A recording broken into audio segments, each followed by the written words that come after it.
And so I was like, okay, these guys know what they're doing. Let me just write this copy and have this ugly looking design. And it worked, right? I was getting sales, but I wasn't building my audience and I wasn't building my brand. I was making sales, but not everyone was saying how much they loved me. And yeah, don't worry, we're totally going to go look at the Wayback Machine at his website progression over time. So don't worry about that.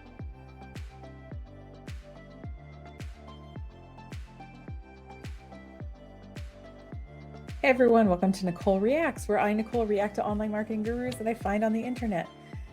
I have qualifications for snark and commentary. I've owned a marketing company for 15 years, and in that time, having worked with hundreds of clients, I usually have a bone to pick with these marketing gurus who have only seemed to be successful at marketing themselves.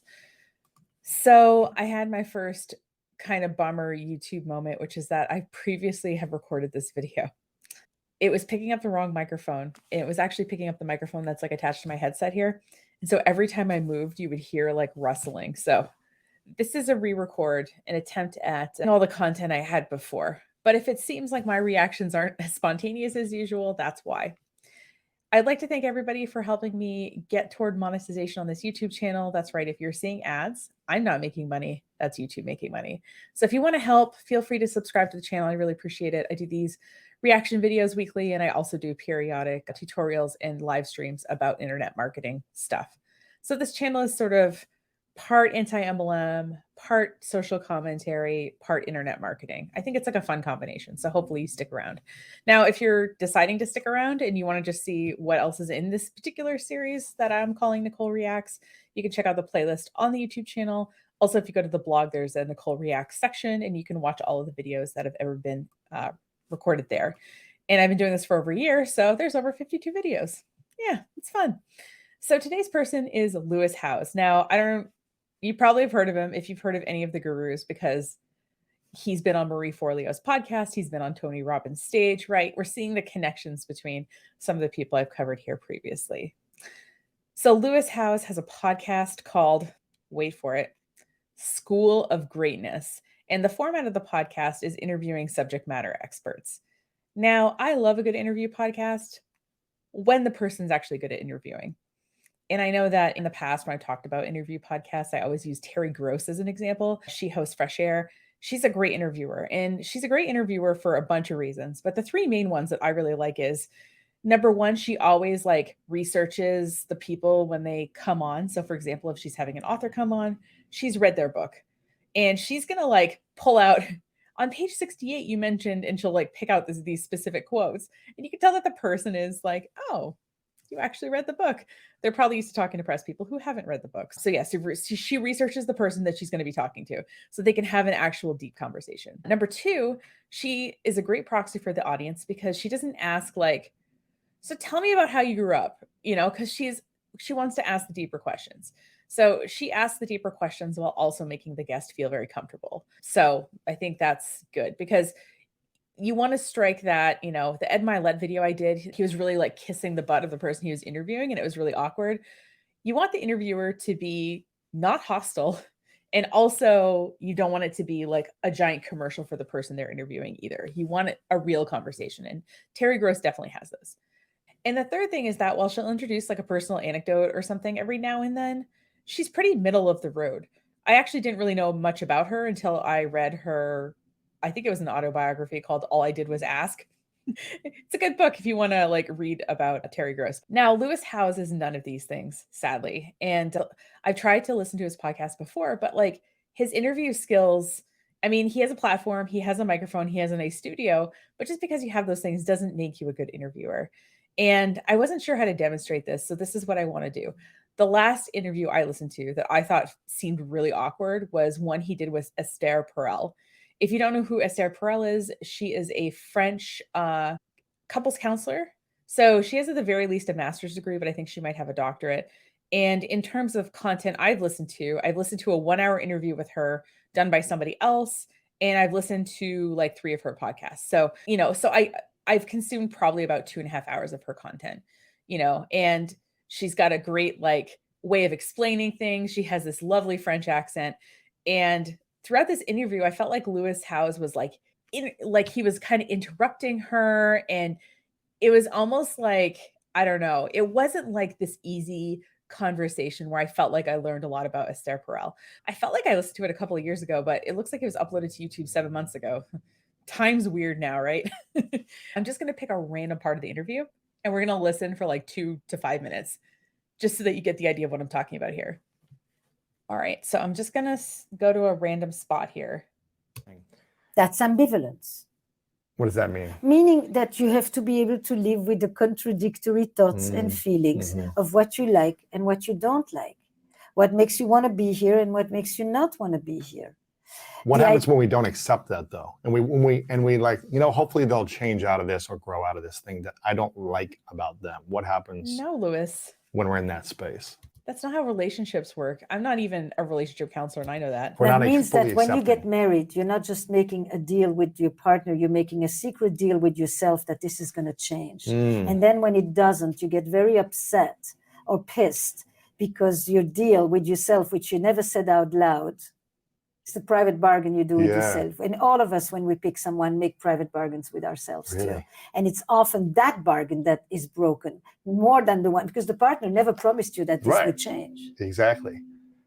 And so it just creates more resentment. When we want something to change, we don't accept them. Expectations are resentment in the make. Yeah.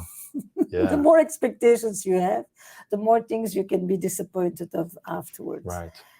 Wouldn't you love her to talk to you about your relationship? I'm like, you explain things well and your accent's lovely. So yeah, apparently he's interviewed Esther Perel a couple of times, and obviously the more times you interact with someone, you build rapport and it's going to go smoother.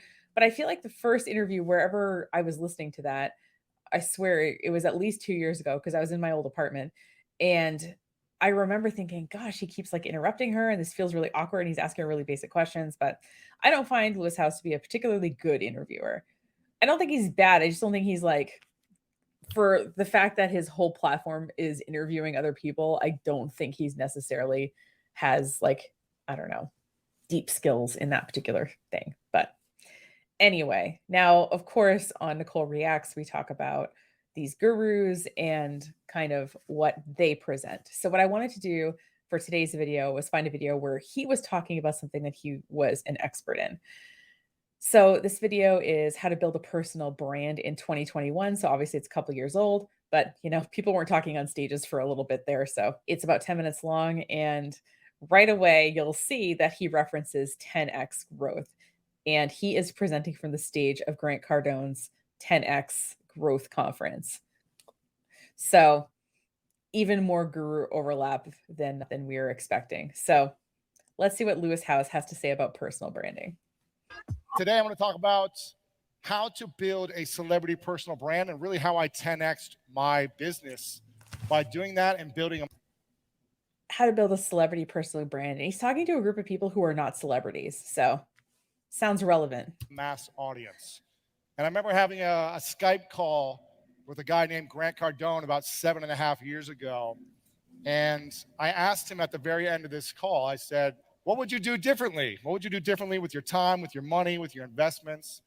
And he gave me a piece of advice that really transformed my business. I'm not as smart as a lot of what was his advice that transformed your business? You're not going to tell us what it is?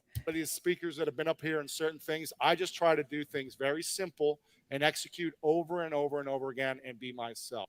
And that's what I try to do, is just build a brand that resonates with my audience and connects with people. Key number one for me is relationships. I have been investing in relationships essentially my whole life, but in the last 10 years, once I got done playing professional football, I had no skills, I had no information, I didn't have a degree, I didn't have the smarts like a lot of people had. So I said I need to invest in people, and I need to invest in the people who have all those things so I can build relationships with them and build opportunities. Really, I focus. So listen back to what he said. He said, I didn't have a degree, I didn't have connections, I didn't have all these things. So I sought to make friendships with people who had those things. So it's funny that these people want you to make personal connections with people, and yet they treat their own relationships as transactional. He just said that. Okay. And by the way, I was confused when he first showed this, and he's not at all going to explain it. So I will let you sort of be like, what's he talking about for a second with these cards? Because yeah, it's a silly analogy, but it's on one thing, and that comes down to value. I think about every time I connect with someone, and I've had a lot of people come up and connect with me over the last 24 hours, and it's been great to meet some of you. And some of you have done an amazing job just meeting me for the first time in the things you say. And some of you, I would give some constructive feedback on how to connect with some. Lewis House has some feedback for some of you, how you talk to him. Yet he has been leveraging relationships the last 10 years that have built his connections and wealth and other qualities that he himself didn't cultivate ahead of time. Someone like me or anyone else, because right away I can tell someone's agenda. Anyone can. We can all tell someone's agenda, whether we're getting a cold call or meeting someone in person or I'm up here on stage. You can tell my agenda. And for a while, yeah, your agenda is this is a giant Lewis House commercial at a conference that people paid to be at. When I first started in business, I was focused on being the king of diamonds. I wanted to make as much money as fast as possible. So the king of diamonds, queen of diamonds, making as much money as possible, king and queen of hearts, relationships. So, by the way, he will never come back to this card analogy. So I was doing things not to build sustainable relationships that lasted forever with influencers and with my audience. I was doing things to generate as much money as possible. I was in survival mode.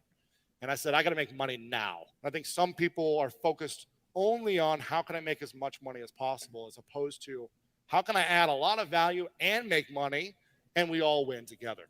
It's not that people don't care about adding value, but the immediate need of like paying rent or buying groceries is a little bit more high on the hierarchy of needs than how can I build value for other people? You know, like you have to put your own oxygen mask on before you put the oxygen mask on other people. So yeah, you need to care for your own needs. And that's the only reason that I think people who, you know, seek out growth opportunities, right? People who go to these kind of conferences, who look to these kind of gurus, they want to get better they do want to get better for themselves, but like they need typically to make some money for some relief of their actual needs to survive. And that's what I've really tried to focus on is how can we provide as much value? How can I connect to as many people as possible and thinking about what they need, not what I need. So it's a win-win experience with my audience, with influencers, business partners, affiliates. He's mentioned affiliates twice. It's so interesting. Anyone in your life. How can you be the king or queen of hearts and not only the king or queen of diamonds? I think when you become the king or queen of hearts, you become the richest man or woman in the world, in my mind. In Lewis Howe's mind. Live my life by. The second thing is consistent content. You got to be thinking about consistent content. Again, this is something Grant taught me 7 years ago. He said, if you're not being consistent with your information, putting it out on a regular basis, whatever. By the way, this video has like 1,000 views on it and it's like 2 years old. So I think he was creating very consistent content and I think he does it less so now because he's going to show a screenshot in a second of his YouTube channel and how many views it gets. And he's not getting those kind of views now. And he's also putting out less content now, it seems. Whatever schedule works for you, you've got to stick to it. So what I did is I started a podcast. You know, I started a podcast 5 years ago. This is 2 years after I first originally interviewed Grant. I started the School of Greatness and I said, I've got to do something that's unique, that adds value and something that I'm passionate about. That's right. He had to create a white man interviewing people podcast as a very unique thing in the market that brings value. So I started this podcast where I started interviewing these individuals, and I've been consistent for 5 years. Every single week, I put out a piece of information. See, these views are showing like 2,000 views, 1,000 views. I feel like this thing, and I can't see it right now because it's full screen. I feel like it's less than 1,000, the video that we're watching right now. I feel like this screenshot reflects a specific moment of time in his career. We always have great interviews with quality individuals that are just giving free value to my audience. That's how I'm building a mass audience, by creating consistent content. And that's really been the key. Someone asked me last night, they said, I forget his name, but he was talking about, I want to launch a real estate podcast. Can you give me some keys to launching a podcast? The first thing I said is do not launch a podcast. Okay. Because unless you're going to be committed to doing it every single week or every single 2 weeks consistently for 2 or 3 years, why are you doing it? Why is he assuming this person's not going to be consistent? I feel like these people are like, oh, you're not going to do what I did. Well, you were able to do it for 5 years, so why couldn't someone else? I had a podcast for 2.5 years, weekly episodes, in addition to running 2 businesses. Like, it's doable. Stop acting like, it's not like there's so many things that are like harder than starting a podcast. Just saying. You got to think about the long-term value you're building with your audience. If you just want to do it because the cool kids are doing it, it's just not going to last long term. How do you know he wants to do it because the cool kids are doing it? Maybe he's thought of starting a real estate podcast because he sees that people aren't having important conversations about what's going on in the real estate market. Maybe he has connections to people that he wants to platform in the real estate industry. Like, why are you making all these assumptions about the reason this person wants to start a real estate podcast? So key 2 is consistent content. And that's what I focus on, is how can we streamline that process. Key 3 is promotion and press. So once you have the content. I want to talk about this slide. So first of all, Lewis Howes wrote a book called The Mask of Masculinity. He's written 2 books. Well, I think 3 now, but at the time of recording of this video that we're watching now, he had written 2 books. One was called, I think, Something Greatness. And then this was The Mask of Masculinity. And so he was traditionally published, and the same publishers that did like the South Beach Diet and some other health books, it seems. I'm forgetting the name of the thing right now, but I'll put it on the screen. So when you publish a book and it's traditionally published, oftentimes you get to do press, you'll go on maybe TV shows, radio shows, you'll have some print advertisements. So he's taking a picture of this. He did not pay for this. His publisher paid for this. Okay. So I feel like this is a little bit deceptive. Like, oh, you should get this kind of press for your business. I don't know. Does your business have the amount of money that you could put an ad on the side of a building? I'm guessing most of us watching would answer no. And the other thing I want to talk about is these magazines. I don't know if you've ever heard of any of these magazines, but I hadn't. So I looked up what they were. So Dulce is a Toronto luxury lifestyle magazine. Experience Life is part of the Time Life magazine collection. So you've probably heard of Time and you've probably heard of Life magazine. This is another one of their brands, but it seems obviously a lot smaller and less known. And Stand is a British publication. And it seems like when you go to their website, one of their key things is that they take submissions, and it looks like they're pretty easy to submit to. The criteria are on their website, and there's even an email address that you can submit pieces to for the magazine. So these aren't if, for example, he wanted to get press for The Mask of Masculinity, wouldn't success look like being in something like Men's Health or other publications geared toward men and theoretically healthy masculinity? I'm just saying that I know that this looks impressive, but if you had a publisher that could pay for things, and if you're willing to submit to random magazines, I think you too could get some press. But will that press get you business? Maybe. And in his case, it will get him business because part of what he monetizes is his content. So the more people he has consuming his content, the more money he can potentially make. But those of us with a regular business, I don't know, if you have a salon or a computer repair shop, getting more views on your stuff doesn't necessarily mean you're getting more customers, because you need to get the right views. So what he says next, just take with a grain of salt if you're a small business owner. And out there, you've got to be so consistent with promoting it to your audience and getting them to share it as well, but also getting bigger audiences to promote. The press. And when I get mainstream press, it always adds more people to my audience. It always brings in new people that didn't know. But he's completely glossing over how he gets the mainstream press.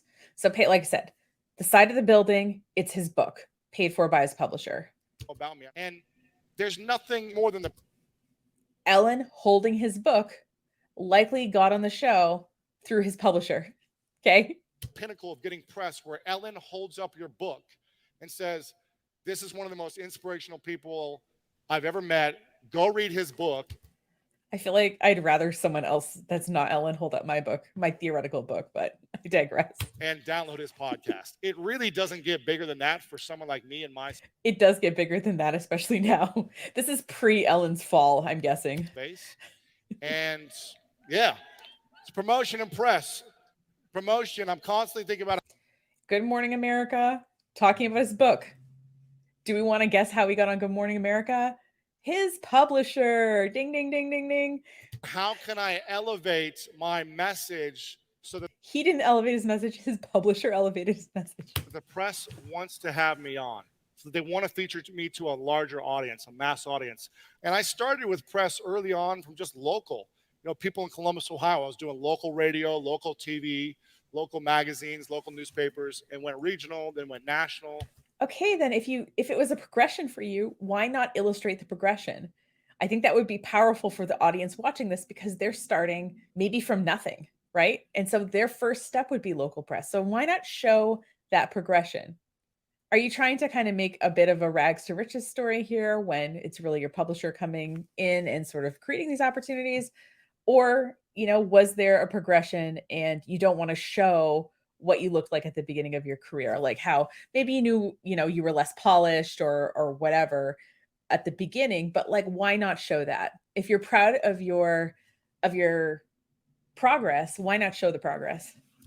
Global. So it started in a progression over the last 8-9 years. It wasn't like this overnight thing where I put out one book and Ellen was like, let's bring you on. It doesn't work like that. It's been No one expects it to work like that. That's what I mean, is like these gurus make these assumptions. Like no one expects that they're going to wake up and be famous. Okay. Like, do we want to? Sure. Like, do I want a bunch of success for doing no work? Absolutely. We all want that, but we don't expect it. And the way these people talk, it's like, well, you can't have this right away. And it's like, yeah, none of us expect it right away. I've been grinding at this internet marketing thing for 15 years. I feel like I do pretty good work. And, I'm not a guru. I'm not making millions of dollars. I'm not selling my business for multiple 7 figures. So like, stop acting like, you got to put in the work and then you can get here, because there are some other parts to getting here that you're not acknowledging. been a progression over years. Key number 4 is epic design and branding.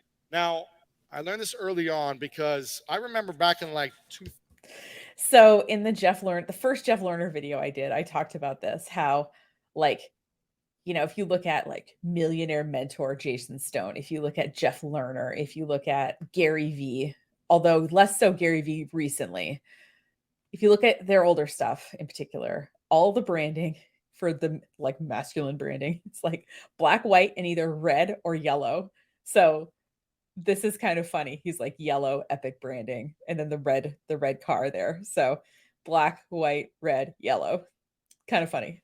2000, I was going to a lot of internet marketing conferences, and all these internet marketers were like, screw design. You don't need good design. You just need like headlines with yellow and red, and it doesn't need to look good. It just needs to have like manipulating copy that gets people to buy. I went to marketing conferences in 2010 too, and I've never heard someone say design didn't matter. I've heard people say if you have budgeting problems, here are some ways that you can sort of, design on a budget, or here's how to like lay out a page that's pleasing, or here's some, graphic design trends that we're seeing some of the bigger brands do. I've never heard someone say that design doesn't matter at a conference in my entire life. And so I was like, okay, these guys know what they're doing. Let me just write this copy and have this ugly looking design. And it worked, right? I was getting sales, but I wasn't building my audience and I wasn't building my brand. I was making sales, but not everyone was saying how much they loved me. And yeah, don't worry, we're totally going to go look at the Wayback Machine at his website progression over time. So don't worry about that. And then I said, you know what? I want to get in the press. And I remember interviewing someone from the media, and they were like, just taking one look at your website, we would never have you on. One look at your website, we would never interview you for this magazine or things like that. This was earlier in my business. We would never have you on. We would never promote you because you aren't mainstream media press worthy yet. Your brand does not match the press. What I love is he's on stage right now, and the 10X growth conference is written in like impact font, in white impact font, like it's a meme. And there's this like weird, like, I don't know if it's like a globe or something behind him. Like the branding he is standing in front of is pretty generic, is I guess what I'm trying to point out. And so I said, okay, I'm going to invest in this. And when I started investing in design and really thinking about how can my website look so unique, so different than other people in my industry, not better or worse, but yeah. So he ditched the red and yellow for a blue and orange. And now he's going for like attractive middle-aged outdoorsy guy, and he's using a script font. I know Tony Robbins uses like blue. I don't know if it's like Robin's egg blue. I don't know if he's like subconsciously making that connection or using like a sort of shade of blue that's kind of like Tiffany's, that like sort of like luxury. And I'm not just masculine, I'm like, softer. So I would say, yeah, this branding is a little bit softer than what he was doing, especially with the script font. Like a script font, like it's written like you were born to be limitless. Like a script font is inherently more approachable, right? So I kind of see what he's trying to do there. Just unique, just different. And how can I really elevate it to really be thoughtful and intentional about the messaging, the words, the images, not in a manipulative way, but more in an inspiring way that wants to attract people back to my message. That's when the press really started to knock on my door. So I started to tell better stories through my design. Did they also start knocking at your door because you released a book about masculinity around the Me Too movement time period? Would that be part of it too? And I really believe that design allows you to attract more of a mass audience and in the long term generate more sales. Key number 5, a unique product. A unique product. For me, I wanted to To be clear, his first unique product is an interview-based podcast. stand out from my competitors. I wanted to stand out from other people in my industry. I didn't need to dominate or be better than. I just wanted to stand out and be different. And so I wrote a generic help book called School of Greatness, a real world guide to living bigger, loving deeper, and leaving a legacy. So like motivational rah how to live your life book, and then the Mask of Masculinity, again around Me Too movement times. I started early on creating unique products, unique offers, things that were just a little bit different. Early on, I had the second book ever written about LinkedIn. Oh, I forgot. Yeah, Lewis Howes is like really did start out in marketing.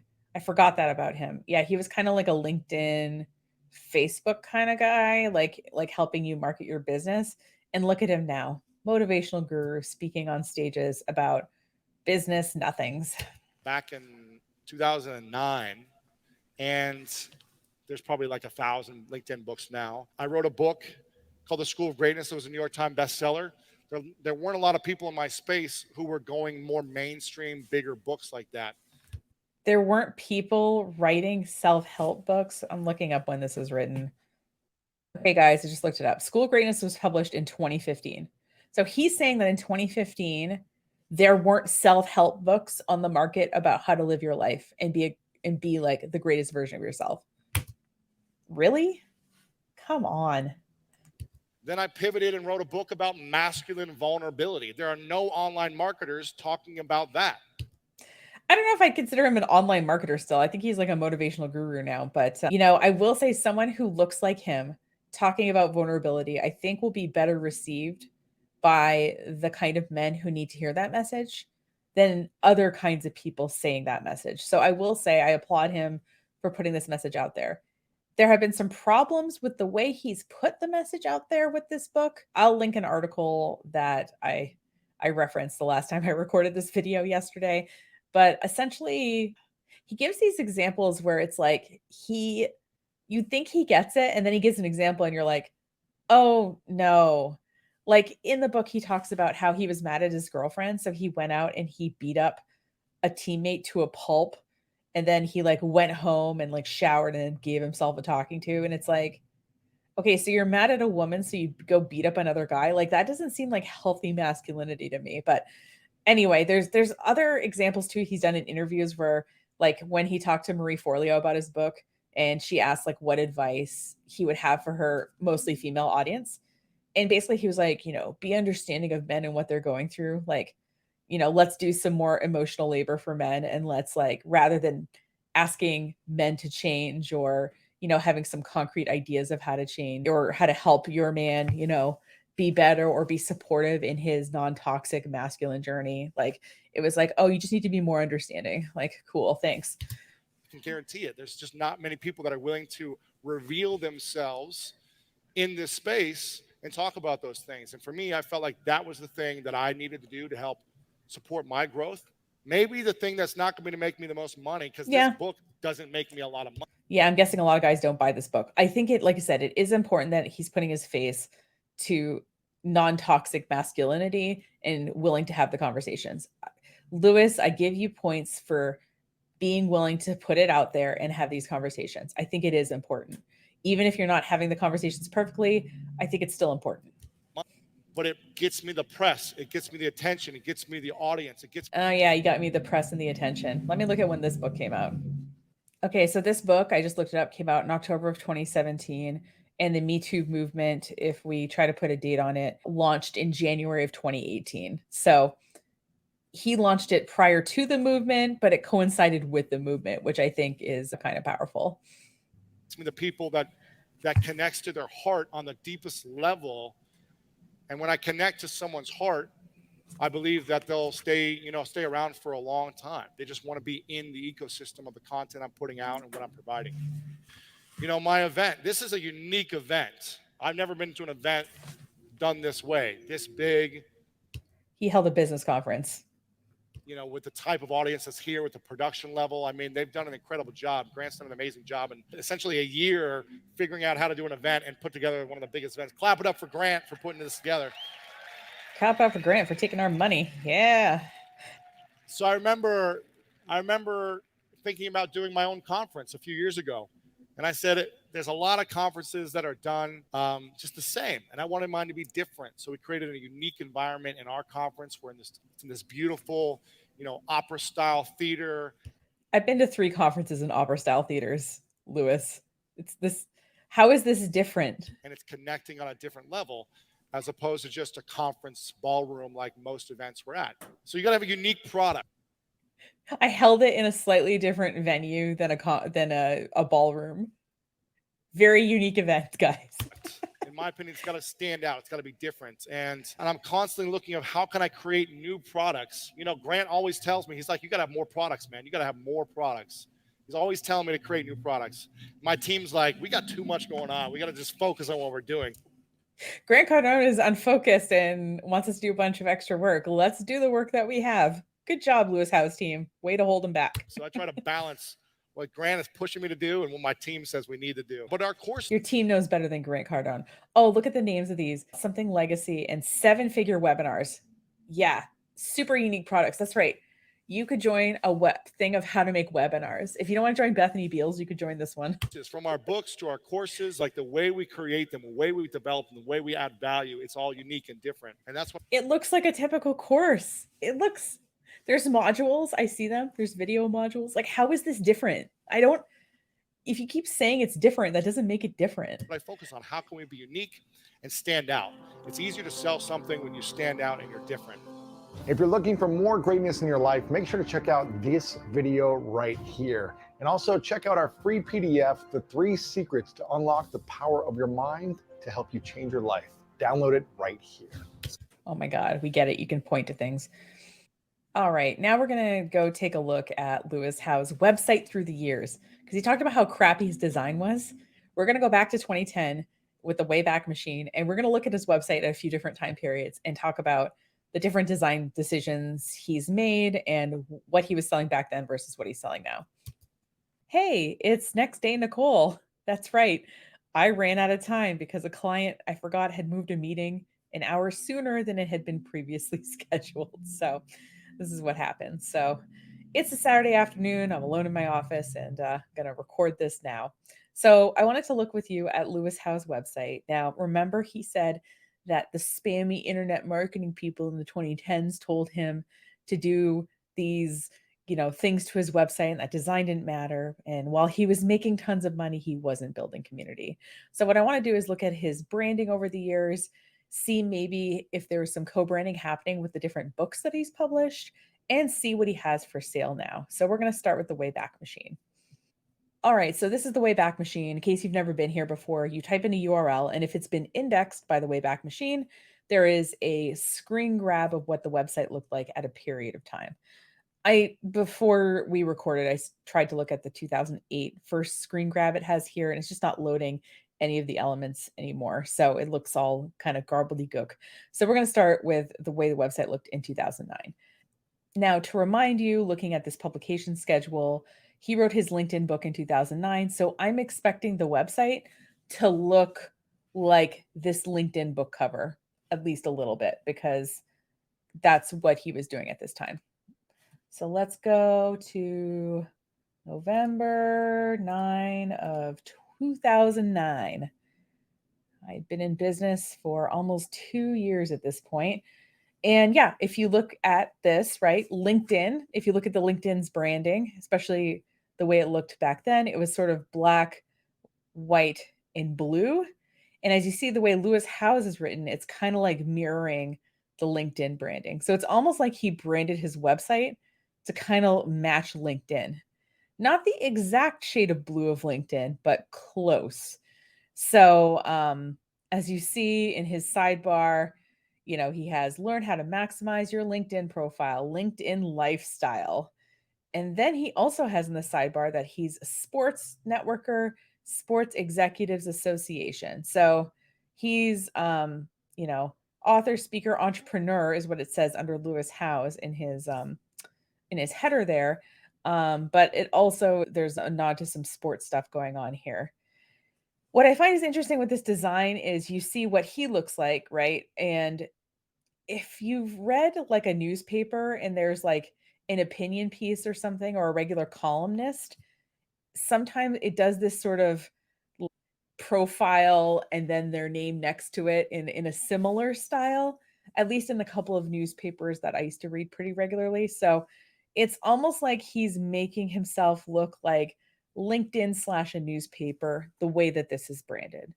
So now, according to his story, he went to online marketing conferences in the 2010 era and got told, no, you got to use red, you got to use yellow, and you got to, use these tactics to make sales, and the way it looks doesn't matter. So what I'm expecting is a shift to happen after he's gone to those conferences. So just to be safe, I'm going to look for a screen grab in early 2011. And just to double check our publication schedule here, his next book is going to be published in 2015. So I'm guessing in 2011, he's listened to the gurus, and it's not going to look like any of his book covers. So let's go take a look. So we're going to pull up here February of 2011. Oh, I guess I clicked January.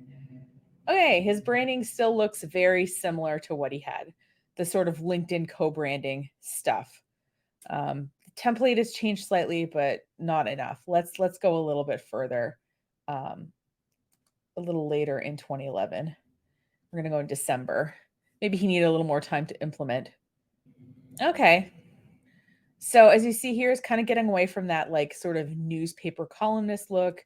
He is, pushing an email newsletter a little bit more, and he's still has LinkedIn in the little sidebar here, top 5 LinkedIn marketing tips, but right below it, he has Facebook marketing. So he's in Video Traffic Academy. So, back in the, I don't know, early 2010s, a lot of us blog people were using sidebars because, yes, we had long form content, but we also had things that we wanted to sell or to push, right?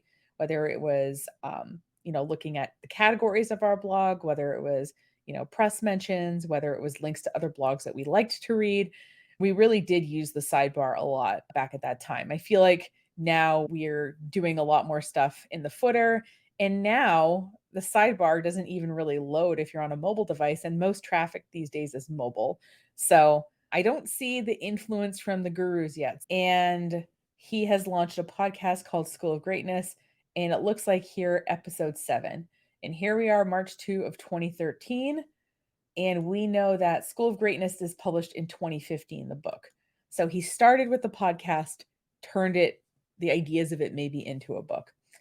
I still don't see evidence of the bro branding just yet, except I guess there's green buttons that say get access today, but I thought he mentioned red and yellow specifically, the bro branding.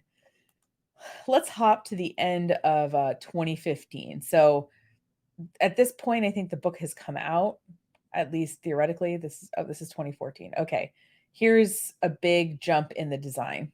So here is where we first see some guru kind of stuff. This pop-up asking for your email address that you have to close. We see that Lewis Howes now has a logo. I mean, it's not the greatest logo, but it's technically a logo, I guess. He has a video in the hero image area. I don't know if it'll play. I also did not share the volume. Okay, this is called the light box effect because everything goes dark behind it. Okay, I'm guessing the video didn't get captured as part of this. So we have our, publications mentioned a lot more prominently in this design. And, we see him starting to pull together the biggest lessons from powerful mentors, right? So his kind of things that he's pulled from the people that he's applied. Okay, School of Greatness Academy. Okay, so he's already starting to sell these kind of things, but he's also still selling his marketing courses, his LinkedIn, his Facebook, and his video course, right? That we saw previously that was in the sidebar. So as you see, already there's a movement away from the sidebar, and we're seeing that in design, not just with Lewis Howes at this time, but with other people as well. This is 2014. The book hasn't come out yet. So the book came out in 2015. Okay, so this pop-up is going to keep coming up every time we load it. So this is a year later. What's funny is it's clear that the book has come out, but he's not like best-selling author or whatever at the top. He's still pushing the podcast and getting his, getting email addresses and stuff like that. I'm going to jump into 2016, see maybe if he's emphasizing the book more. Because maybe at that point it wasn't a New York Times bestseller yet. Okay, so the book comes out in 2015. So I jumped forward to October of 2016. So the book's been out for probably a year at this point, maybe longer. I think it's interesting that it's mentioned in the menu, but it's not really visually referenced here at all. We call this area, by the way, in web design above the fold because it's what appears before you start scrolling. Again, some of these terms are out of date because most people now are accessing, websites on a phone versus on a computer. So these terms no longer have as much relevance as they used to, but since we are looking at it on a desktop, we can say these kind of things. So again, like I'm not seeing like a copy of the book or someone holding a copy of the book. And you think if it was New York Times bestseller, you'd be like really talking about that. So yep, the Greatness Academy is still happening. Now, here's where there's a shift in what he's selling, right? So he's shifted away from kind of online marketing stuff at this point, and now it's build a business you love with webinars. Hey, Bethany Beal, someone was selling this in 2016, and there's still people obviously selling this. Join my mentorship program and create profitable online courses. Seems weird, like he's an author, right? Like, what does he know about any of these things? Again, I'm not really seeing like the bro branding of the red and yellow. I mean, I'm seeing some, I guess, bro-ish branding, but not like what he was talking about. And before we jump to the next screenshot, which is going to be in 2018, just a reminder that this Mask of Masculinity comes out in 2017. And at the same time, this other thing is happening, which is that mobile website traffic has been steadily increasing, but around this time is where the graph kind of splits and the majority of traffic to websites becomes mobile. Okay. So now we're not thinking about things being a specific width on a screen on a desktop. Now we're thinking, how does this look on different screen sizes? Okay. And this idea of sort of responsive design. Now, obviously, we cared about this a little bit before this point, but now is kind of where we all, as web designers, need to actually care about it. And so what you'll notice here, pop up for his thing, is the image becomes full width, right? And the idea with a full width image like this is that the important part is centered. So you'll notice that him as the subject, he's centered. So if you're on if you're on a small screen, you're just going to see that centered part. But there's tons of room on the edges, which allows for adjustment if you're on kind of different screen sizes, if you're on a big monitor or whatever. But if you look at the actual content, it is staying kind of in the middle. We also see that Lewis Howes at this point gets rid of his logo, which I thought looked honestly not that great. This looks better. It's just his name written in a specific font.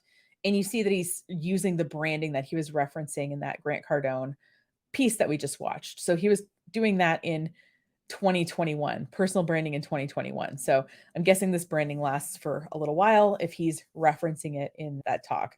So you see here a shift where he is like he's approachable, right? He's dressed in casual clothes, or he's dressed in outdoor gear doing adventurous things. So like, look, there he is with his jacket and he's on a mountaintop. It looks like he's got a four-wheel drive vehicle in the background there. Here he is also like, on adventures, right? And we see that he's, still trying to get your email. Okay. And then here's his press mentions, which are longer. Here he is on the Ellen Show, which is what he was talking about. Damon John. Okay. So he's doing a lot of social proof stuff here, still doing the podcast, blah, blah, blah. So we're going to hop ahead here to 2021. So this is the year that he theoretically did that workshop with Grant Cardone. Now you see here, he's shifted from asking for your email to asking for your phone number. He wants you to text greatness to this phone number, or you can click the text Lewis button. I'm guessing that's for mobile users, right? So that they can hit text Lewis and it will send a text message because they're already on their mobile device. So that says the same thing, but it's for kind of two different audiences. Now, I think what is happening with text messages is, especially the last couple of years during COVID, we've seen an increase in the usage of text messages by businesses. I believe I read somewhere it was like around a 40% increase in the last couple of years.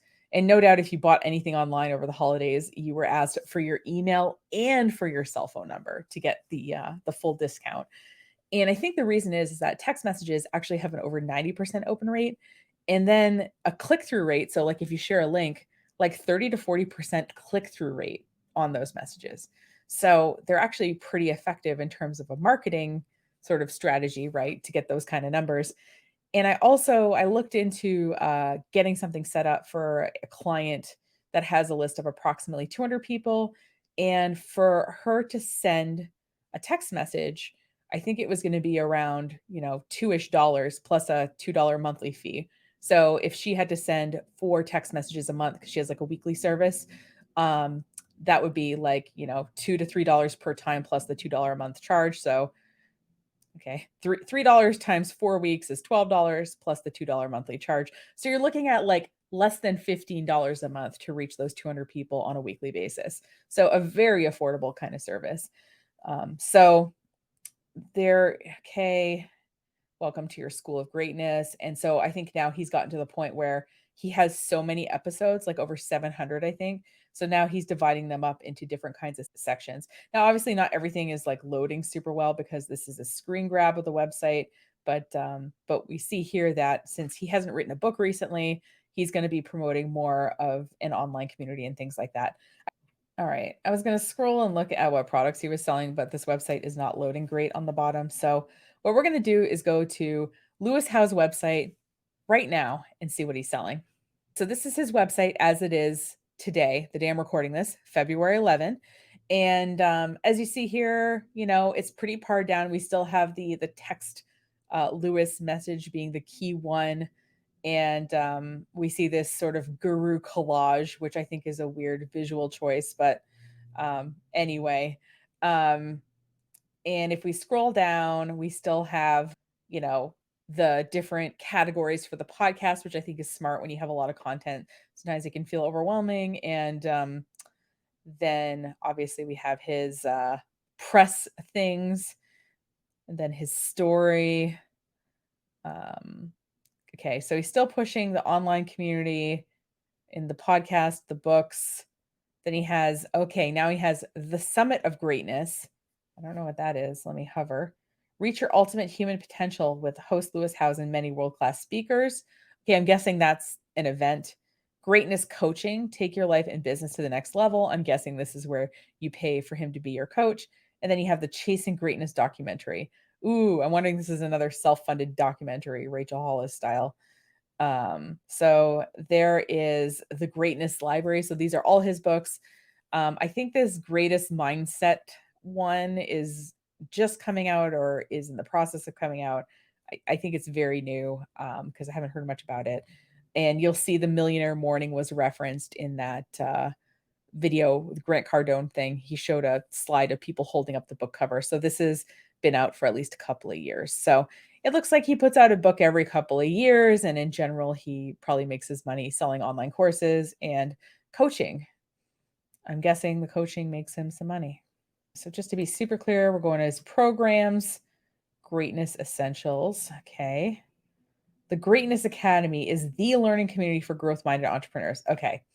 I wonder how much it is. Let's guess. I'm going to guess it's $50 a month. That tends to be, but we're not, we have got to click two things before they tell us. $49 a month. So that's like what that's what all these online communities are priced at. By the way, I have an online community for my co-working space. It's $19 a month if you want to be in it. Okay. So let's back through. Greatness Academy, Greatness Coaching.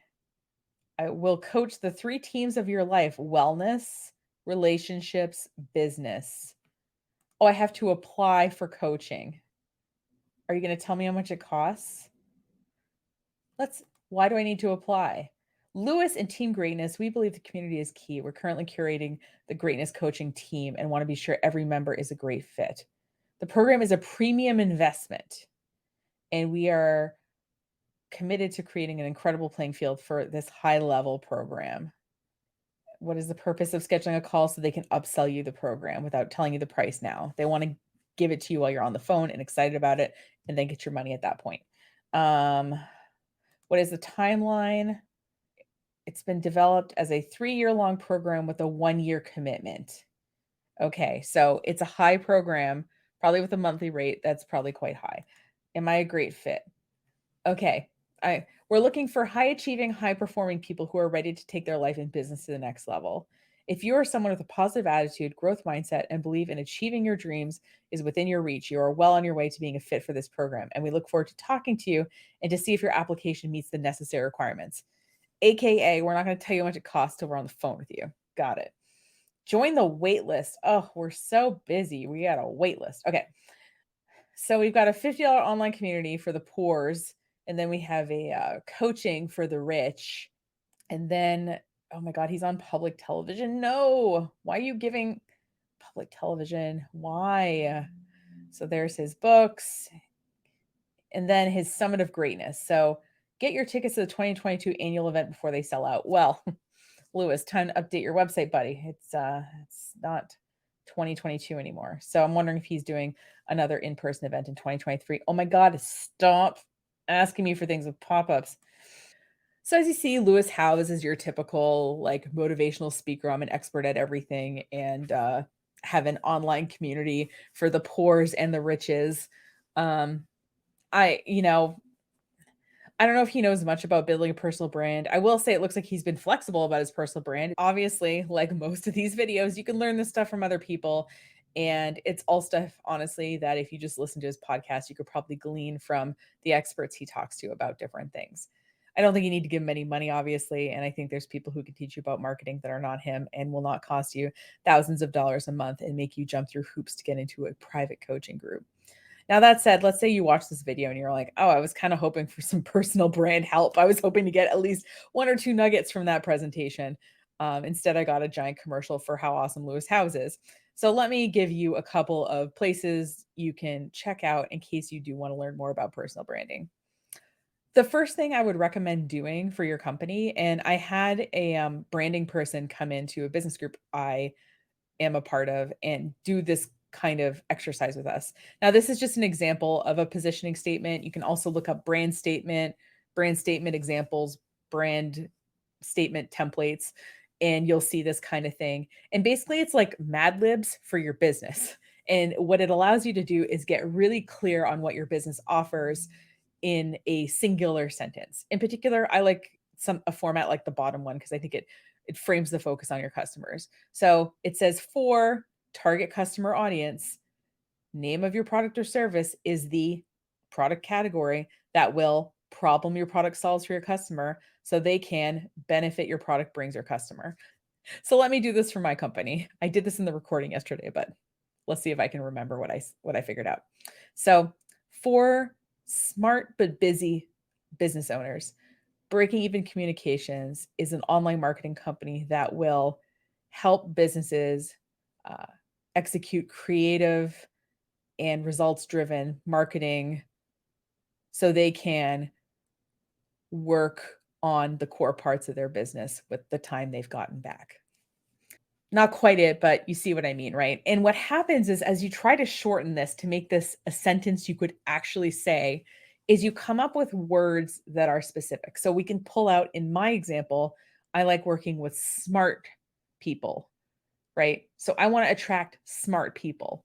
What's a way to do that? Make weekly snarking videos. I hope I can attract a client or two with these at some point, but if you're watching this kind of video, like, you're not a dummy. Do you know what I mean? Like, I like attracting smart people because I like working with smart people because I assume they're smart, they assume I'm smart, and we can just be smart together.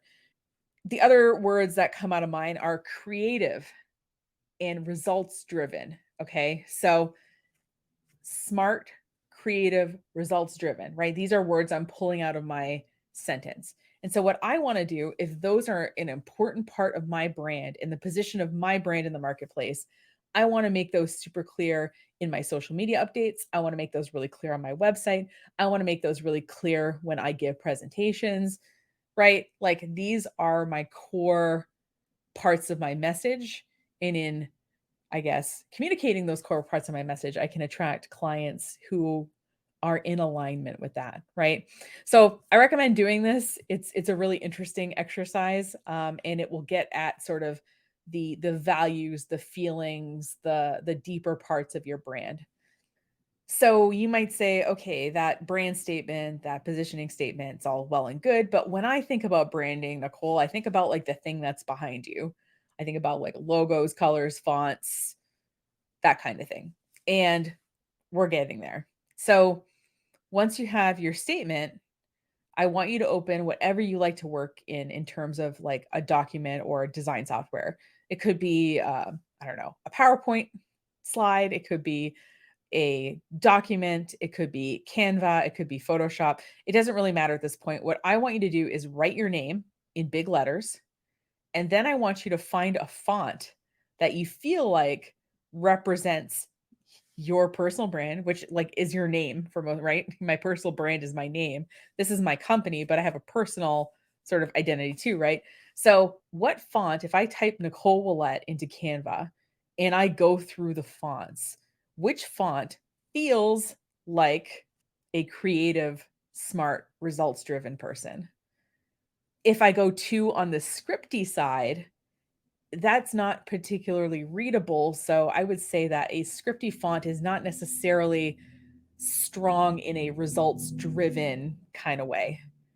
And if I go more like pixely, like it looks like a computery font, that doesn't look creative, right? That looks like, oh, that person only cares about data. They don't care about creativity. So I guess what I'm saying is I've done this with a few people and they think they're not going to care what font their name is written in. And then they start doing it and they start having feelings about it. They have visceral reactions when the font is wrong.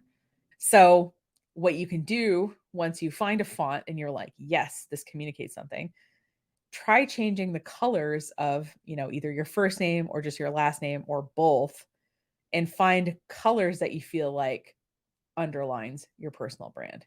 Now, it could be that you decide that you're not going to write, the exact name with those colors. Maybe you're going to put it in the background at some point, and have the text be white or black or something more basic. You might do something else with it, but you're going to start with something. You're going to start with a bit of an identity. You're going to start with colors and fonts you like, and you're going to start with your name. And then you've got your positioning statement. And I think that that's a really good start toward communicating a personal brand because you have a point now to start from. You have qualities that you want to communicate. And now you have visual things that you like that you can use in creating social media posts, making presentation slides when you do presentations, redoing your website, colors and fonts, things like that.